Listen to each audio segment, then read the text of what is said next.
अस्सलाम वालेकुम विद्यार्थी मित्रांनो, तुमचं माझी Marathi for Urdu medium school या यूट्यूब चॅनलवर पुन्हा मनपूर्वक स्वागत आहे।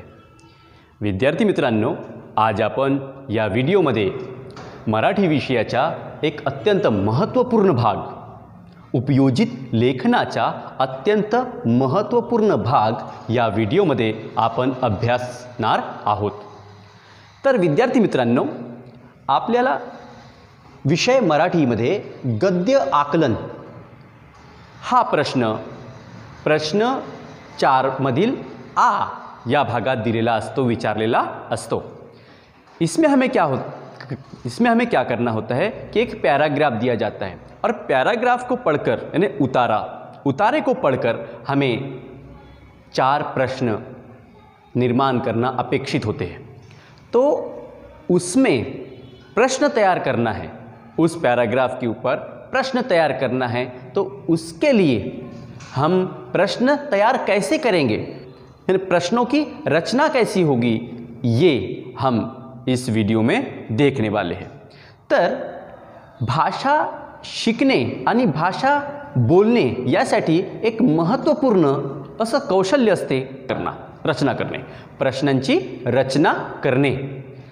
प्रश्न रचताना आपल्याला त्या प्रश्नाचे अर्थपूर्ण होणे आवश्यक आहे। त्या प्रश्नावर ते प्रश्न कशावर आधारित आहे हे अगदी स्पष्ट स्वरूपात असायला हवे आणि प्रश्न लिहिताना त्याला प्रश्नार्थक चिन्ह म्हणजे शेवटी प्रश्नार्थक चिन्ह देणे अत्यंत गरजेचे आहे। तर या व्हिडिओमध्ये आपण फक्त प्रश्न तयार कसा करावा, प्रश्न तयार करण्यासाठी कोणकोणत्या शब्दांचा उपयोग करावा व कोठे करावा व कसा करावा हे आपण या वीडियो में बघणार आहोत। तो बच्चों, हम इस वीडियो में देखेंगे कि किस तरह से प्रश्न तैयार करते हैं, प्रश्न के शब्दों को कहाँ इस्तेमाल करना है, किस जगह पे इस्तेमाल करना है, ये हम इस वीडियो में देख रहे हैं। बच्चों याद रखिए, ये गद्य आकलन हमारे परीक्षा में 4 से 5 मार्क के लिए गुणों के लिए पूछा जाता है और यही प्रश्न ऐसा है कि जिसमें हम पूरे में से पूरे मार्क्स ले सकते हैं। तो शुरुआत करते हैं हम प्रश्न बनाने की। तो बच्चों देख रहे हैं आप लोग प्रश्नार्थक शब्द व उदाहरणें। तो यहाँ पे आप लोग देख रहे हैं कुछ प्रश्नार्थक शब्द दिए गए मराठी के और बाजू में उनका अर्थ भी दिया गया है। तो हम क्या करेंगे, जैसे कोण, कोठे, केव्हा, का, काय, किती, कसा और भी है। तर अशा प्रश्नांच्या शब्दांना आपल्याला त्यांचा उपयोग शिकायचा आहे, उनका उपयोग हमें देखना है कि किस तरह से अर्थपूर्ण प्रश्न तैयार होते हैं। तो देखिए नंबर 1, तो नंबर 1 में क्या दिख रहा है बच्चों, कोण। नंबर 1 प्रश्नार्थक शब्द कोण। कोण का अर्थ होता है कौन, जिसे अंग्रेजी में who कहते हैं। जैसे कि अब हमारा वाक्य है, भारताचे राष्ट्रपति रामनाथ कोविंद आहेत। भारताचे राष्ट्रपति रामनाथ कोविंद आहेत। इस वाक्य का अर्थ भारत के राष्ट्रपति रामनाथ कोविंद है। अब हमें इस वाक्य के ऊपर प्रश्न बनाना है, तो कैसा करेंगे हम, कौन किसी व्यक्ति का नाम पूछने के लिए इस्तेमाल होता है। तो देखिए अब हम क्या करेंगे, ये रामनाथ कोविंद, ये जो हमारे राष्ट्रपति जी का नाम है, वो यहाँ से हम हटा देंगे और यहाँ पर हम कौन लिख देंगे तो हमारा प्रश्न तैयार हो जाता है। जैसे भारताचे राष्ट्रपति कौन आहेत, भारत के राष्ट्रपति कौन है, इस तरह से हम प्रश्न बनाएंगे। देखिए भारताचे राष्ट्रपति कोण आहेत आणि प्रश्नार्थक चिन्ह। इस तरह से हम एक अर्थपूर्ण प्रश्न बना सकते हैं कोण का उपयोग करके। अब हम दूसरा शब्द देखते हैं, दोन, कोठे। कोठे मतलब कहाँ, जिसे अंग्रेजी में वेयर भी कहते हैं। तो ये जो शब्द होता है, ये शब्द जगह, स्थल, प्लेस को पूछने के लिए इस्तेमाल होता है। जैसे मैं कामठी में रहता हूँ, मैं कामठी में रहता हूँ। अब मुझे जगह पूछना है तो मैं कैसा पूछूंगा प्रश्न, मैं कहाँ रहता हूँ। इस तरह से हम प्रश्न तैयार कर सकते हैं। आता मराठीमध्ये मी कोठे राहतो, मैं कहाँ रहता हूँ, कोठे। तो इस तरह से हमें प्रश्न करेंगे। देखिए, पक्ष्यांचा थवा वर उड़त आहे, पक्ष्यांचा थवा वर उड़त आहे, ने पक्षियों का थवा ऊपर उड़ रहा है, ऊपर। अब हमें इस वर शब्द के ऊपर हमें प्रश्न तैयार करना है, यानी हमें पक्षियों के थवे की जगह बताना है, जगह के बारे में पूछना है। तो वर शब्द हटा देंगे हम और उसके जगह हम कोठे लगा देंगे तो हमारा प्रश्न तैयार हो जाएगा। जैसे देखिए, पक्ष्यांचा थवा कोठे उड़त आहे, कोठे प्रश्नार्थक चिन्ह, पक्ष्यांचा थवा कोठे उड़त आहे। ये इस तरह से हम प्रश्न तैयार करेंगे। ये देखिए, बराबर वर को हटा करके उसके जगह हमने प्रश्नार्थक शब्द लगा दिए, कोठे। कोठे मतलब कहाँ। इस तरह से हम कोठे इस शब्द का उपयोग करके प्रश्न तैयार कर सकते हैं, प्रश्न पूछ सकते हैं। याद रखिए, कोठे ये जगह, स्थल पूछने के लिए उपयोग में होता है। चला त्याच्यानंतर तिसरा शब्द बघू आपण, केव्हा। केव्हा मतलब होता है कब, व्हेन। अब केव्हा ये शब्द मराठी में समय को पूछने के लिए, समय को पूछने के लिए इसका उपयोग होता है। जैसे कि भारत 15 ऑगस्ट 1947 रोजी स्वतंत्र झाला। भारत 15 ऑगस्ट 1947 रोजी स्वतंत्र झाला, मतलब कि भारत 15 अगस्त 1947 को स्वतंत्र हुआ। अब हमें प्रश्न पूछना है कि भारत स्वतंत्र कब हुआ या कब भारत स्वतंत्र हुआ, ऐसा ही पूछ सकते, कब। आता मराठीमध्ये कसं विचारायचं, भारत केव्हा स्वतंत्र झाला। ये देखिए उत्तर लिखा है, भारत केव्हा स्वतंत्र झाला, प्रश्नार्थक चिन्ह। हमने क्या करे, ये जो समय है, दिनांक जो है उसे हटा दिए है और उसके जगह हमने केव्हा ये शब्द लगा करके प्रश्न निर्माण कर दिए है। भारत केव्हा स्वतंत्र झाला। जैसे कि मैं और बोलूँगा, मी सकाळी उठतो, मी सकाळी उठतो, मैं सवेरे उठता हूँ। अब समय बताना है, कब उठता हूँ, मैं कब उठता हूँ, मी केव्हा उठतो, मी केव्हा उठतो, मैं कब उठता हूँ। तो ऐसे प्रश्नों का ने समय जब हमें पूछना है तब मराठीमध्ये आपल्याला केव्हा ह्या प्रश्नार्थक शब्दाचा उपयोग करावं लागतं। त्याच्यानंतर चौथा शब्द आहे का। का अर्थ है क्यों, व्हाई, क्यों। तो जब भी क्यों, व्हाई इन शब्दों का प्रयोग होता है रीजन, कारण बताने के लिए, तो उस समय हम का इस शब्द का प्रयोग करके मराठी में प्रश्न तैयार कर सकते हैं। जैसे कि आमची टीम जिंकली, हमारी टीम जीत गई, कारण सर्व खिलाड़ू छान खेळले, क्योंकि सभी खिलाड़ू, सभी प्लेयर अच्छा खेले, तो हमारी टीम जीत गई, विन हो गई। लेकिन कैसे विन हुई, क्या वजह से विन हुई, तो हमें अगर ये पूछना है तो हम का प्रयोग करेंगे। जैसे मेन रीजन क्या है कि सभी प्लेयर अच्छा खेले, सभी खिलाड़ी अच्छा खेले, ठीक है। अब हमें प्रश्न पूछना है कि हमारी टीम क्यों जीत गई, आमची टीम का जिंकली, क्यों जीती, क्योंकि हमारे सभी खिलाड़ी अच्छा खेले। तर प्रश्न आपला मराठीमध्ये कसं निर्माण होईल, आमची टीम का जिंकली, आमची टीम का जिंकली, हमारी टीम क्यों जीत गई, क्यों जीत गई, क्योंकि हमारे प्लेयर अच्छा खेले। तो इस तरह से इस कारण के बाद का जो पूरा वाक्य है वो हटा करके हमें इस का शब्द का प्रयोग करके हम मराठी में अच्छा प्रश्न, क्यों का प्रयोग करके हम मराठी में अच्छा प्रश्न तैयार कर सकते हैं, अर्थपूर्ण प्रश्न तैयार कर सकते हैं।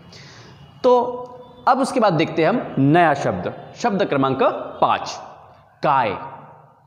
काय मतलब क्या? व्हाट। काय मतलब क्या? जैसे कि कोई भी नॉन लिविंग थिंग या कोई भी नॉन ह्यूमन बीइंग शब्द पूछने के लिए, शब्द को पूछने के लिए हमें काय इस शब्द का हम उपयोग करते हैं।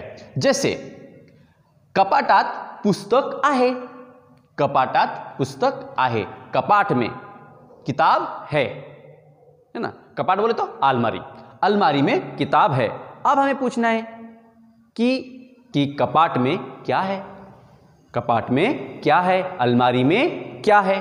तो किताब हटा करके, पुस्तक हटा करके हम काय का उपयोग करके पुस्तक को उत्तर बता करके हम प्रश्न निर्माण कर सकते हैं। जैसे कपाटात काय आहे, कपाट में क्या है। मराठी मध्ये कपाटात काय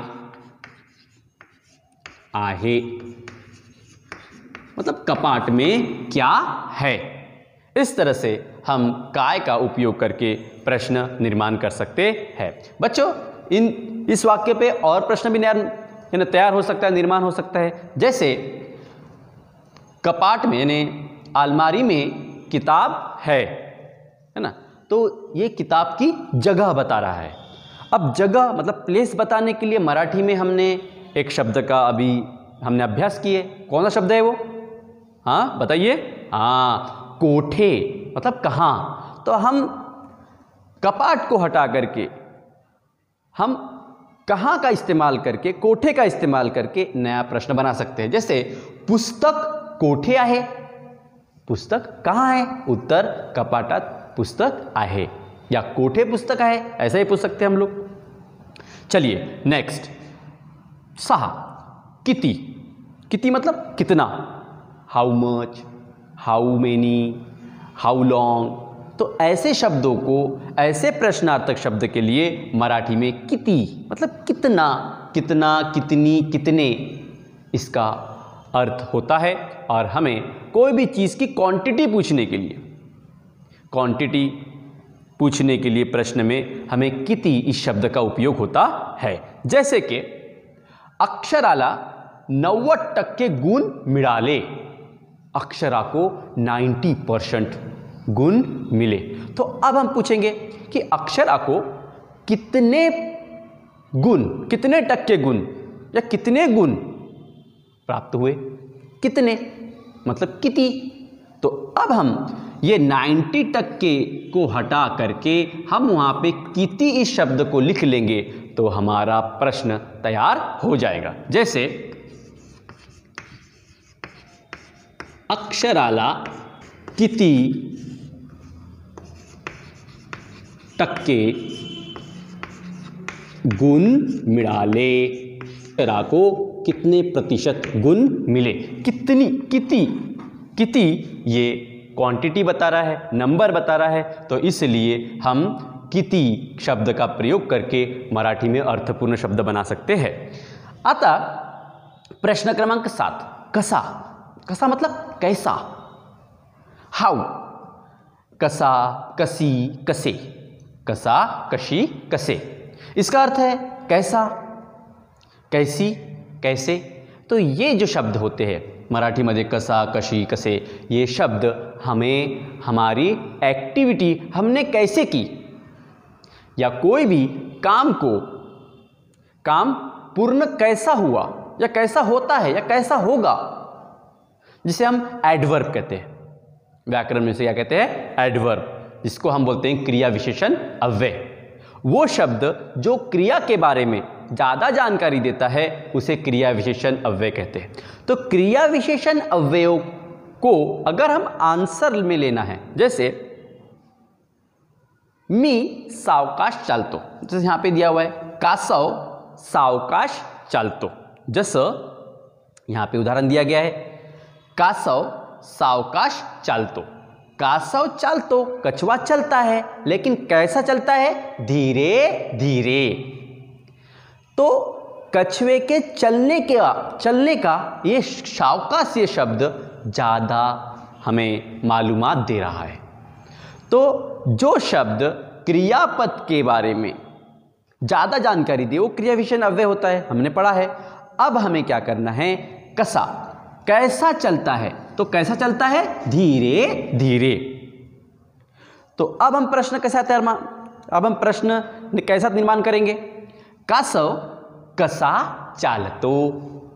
कासव कसा चालतो, कछुआ कैसा चलता है? देखिए,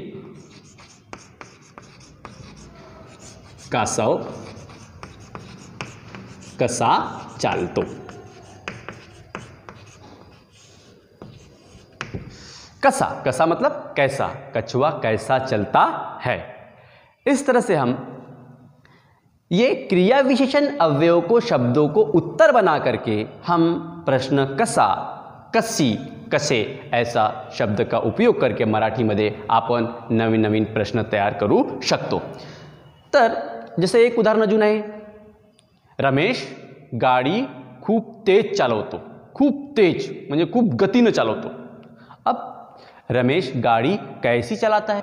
अब मराठी में हमें पूछना है कि रमेश गाड़ी कैसे चलाता है, तो इसको कैसे पूछेंगे?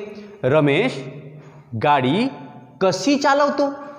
रमेश गाड़ी कशी चालवतो। इस तरह से हम कसा शब्द का प्रयोग करके प्रश्न निर्माण कर सकते हैं। चलो बच्चों, अब हम और प्रश्नार्थक शब्द देखते हैं मराठी में। जैसे प्रश्नार्थक शब्द 8, कशाचा, कशाची, कशाचे, मतलब किसका, किसकी, किसके। तो जब भी हमें किसी चीज़ के बारे में, किसी वस्तु के बारे में पूछना है तो हमें कशाचा, कशाची, कशाचे इस शब्द का प्रयोग करके हम प्रश्न पूछ सकते हैं। जैसे गाडीचा रंग पांढरा आहे, गाड़ी का रंग सफ़ेद है। तो इस शब्द में, इस वाक्य में हमें पूछना है कि किसका रंग सफ़ेद है। किसका रंग सफ़ेद है? गाड़ी का।